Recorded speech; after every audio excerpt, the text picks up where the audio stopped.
तो चलिए हम लोग 10वीं विज्ञान में हैं। अध्याय 2 है अम्ल, क्षार और लवण।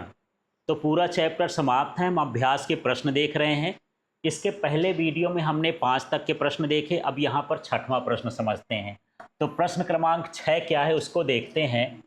एल्कोहल एवं ग्लूकोज जैसे यौगिकों में भी हाइड्रोजन होते हैं, है ना। एल्कोहल में भी हाइड्रोजन होता है, ग्लूकोज में भी हाइड्रोजन होता है, लेकिन इनका वर्गीकरण अम्ल की तरह नहीं होता है। एक क्रियाकलाप द्वारा इसे साबित कीजिए। तो हम एक्टिविटी, आप इसके पहले जब हम थ्योरी पढ़े थे तो उसमें देखे थे। तो हमको ये बताना है कि ये जो है अम्ल की तरह व्यवहार नहीं करते हैं। तो कैसे एक्टिविटी करेंगे। हम इनको एक परख नली में लेते हैं, इसमें विद्युत धारा प्रवाहित करते हैं, तो इनमें विद्युत धारा का चालन नहीं होता है।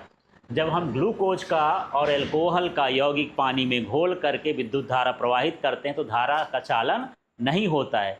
क्यों? क्योंकि ये आयन नहीं निकालते हैं, अम्ल की तरह आयन नहीं निकालते, इसलिए अम्लीय नहीं है ये। ठीक है।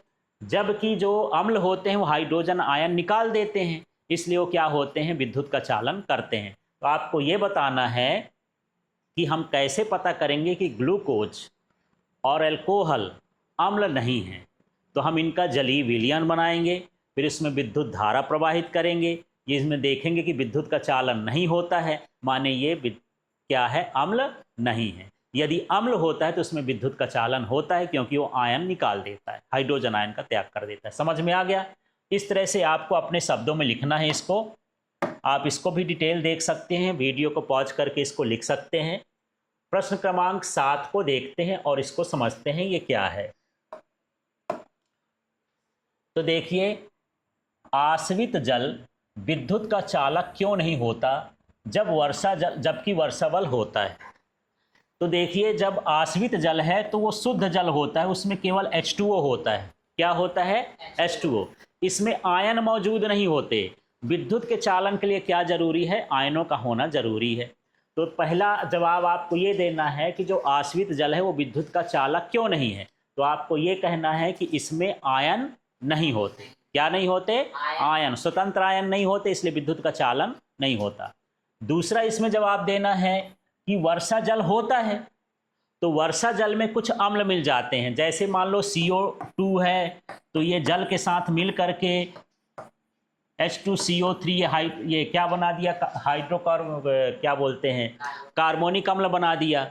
सल्फ्यूरिक अम्ल सल्फर के कारण बन जाता है। तो इस अम्ल के कारण उसमें हाइड्रोजन आयन होते हैं, इसलिए वर्षा जल क्या होता है, सुचालक होता है। समझ में आ गया। तो फिर से सुन लीजिए, पानी, आश्रित पानी, डिस्टिल्ड वाटर, ये विद्युत का चालन नहीं करता। क्यों? क्योंकि ये शुद्ध होता है। शुद्ध अवस्था में इसमें हाइड्रोजन आयन नहीं होता, आयन नहीं होते, इसलिए विद्युत का चालन ये नहीं करते। आयन बता देना है। जबकि वर्षा जल में कुछ अम्ल हो जाते हैं, जैसे सल्फ्यूरिक अम्ल और हाइड्रोक्लोरिक अम्ल, तो ये अपना आयन छोड़ देते हैं, जिसके कारण ये क्या करता है, विद्युत का चालन करता है। इस तरह से आपको लिखना है। यहाँ पर आपको समीकरण लिखने की ज़रूरत नहीं है, केवल अपने शब्दों में बताना है। आप इसको फिर देख करके और इसको अपने कॉपी में नोट कर सकते हैं। प्रश्न क्रमांक 8 को देखते हैं और इसको समझते हैं कि ये प्रश्न क्रमांक 8 कहता क्या है। जल की अनुपस्थिति में अम्ल का व्यवहार अम्लीय क्यों नहीं होता। अम्ल है पर उसमें जल नहीं है, तो अम्लीय नहीं होगा, क्योंकि वो हाइड्रोजन आयन को त्याग ही नहीं करेगा। वो जल में ही हाइड्रोजन आयन को क्या करता है, त्यागता है। समझ में आ गया। तो अम्ल की पहचान ये है कि वो जलीय विलयन में हाइड्रोजन आयन का त्याग करता है। तो यही चीज़ लिखना है कि अम्ल का अम्लीय व्यवहार उसमें उपस्थित हाइड्रोजन आयन के कारण होता है। अम्ल केवल जल की उपस्थिति में ही हाइड्रोजन आयन को क्या करता है, निकालता है। ठीक है। इसलिए यदि शुद्ध अम्ल है, उसमें जल नहीं है, तो वो अम्लीय व्यवहार नहीं करेगा। अम्लीय व्यवहार के लिए जरूरी है कि उसमें क्या मिला जाए, जल, तो उसमें हाइड्रोजन आयन का त्याग कर देगा। इस तरह से आपको यहाँ पर बताना है इसका आंसर। ठीक है। अब हम यहाँ पर 9वें प्रश्न में हैं और इस प्रश्न का उत्तर देखते हैं। इसमें 5 विलयन है, ABCD व E। पीएच मान ऐसे हैं। ए का पीएच मान कितना है, 4, बी का पीएच मान कितना है, 1, सी का पीएच ऐसे लिख देता हूँ, ए का कितना हो गया 4, बी का कितना हो गया 1, सी का कितना हो गया 11, डी का कितना हो गया 7 और यहाँ पर ई का कितना हो जाएगा 9। ठीक है, इसमें हमको ये बताना है कि ये कौन सा विलियन है। तो आप जानते हैं कि 7 से कम वाले क्या होते हैं अम्लीय। तो ये कैसा होगा, ये कैसा होगा अम्लीय, ये भी क्या हो गया अम्लीय। 7 से कम वाले ये दोनों अम्लीय हो गए। जो 7 से अधिक हैं वो क्या होते हैं क्षारीय। तो जैसे ये 7 से अधिक है तो क्या होगा क्षारीय, ये भी क्या हो जाएगा क्षारीय, और ये 7 ही है तो वो क्या होगा उदासीन। इस तरह से आपको केवल आंसर देना है, इनके सामने इतना लिखा देना है, इनका मान रखो, पीएच मान रखो और बता दो। ठीक है, इस तरह से आपको यहाँ पर।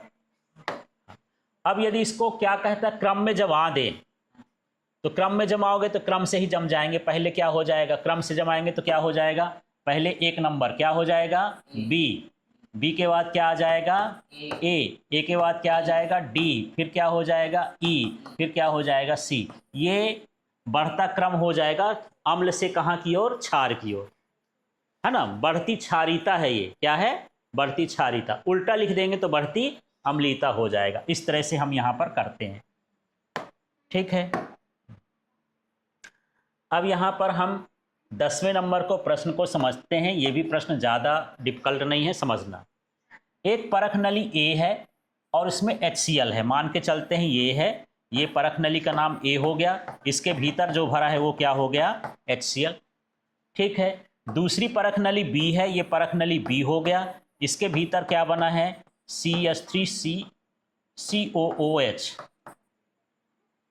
ठीक है, अब इसमें हम क्या करेंगे, यहाँ पर मैग्नीशियम डालते हैं। क्या डालते हैं, मैग्नीशियम की पट्टी। तो इसमें मैग्नीशियम डालते हैं तो इसमें ज़्यादा बुदबुदाहट होती है। हम जानते हैं कि जब अम्ल धातु से क्रिया करता है तो हाइड्रोजन गैस निकालता है, तो इसमें तेजी से बुदबुदाहट होती है, इसमें धीरे धीरे होती है। ऐसा क्यों होता है, ऐसा क्वेश्चन है। तो यहाँ पर ये प्रबल अम्ल है, HCl क्या है प्रबल अम्ल, शक्तिशाली अम्ल है, इसलिए वो तेजी से क्रिया करता है और हाइड्रोजन गैस तेजी से निकलती है। जबकि ये जो है दुर्बल अम्ल है, कमजोर अम्ल है, तो इसमें क्रिया धीरे धीरे होती है तो कम बुदबुदाहट होती है। इस तरह से आपको जवाब देना है।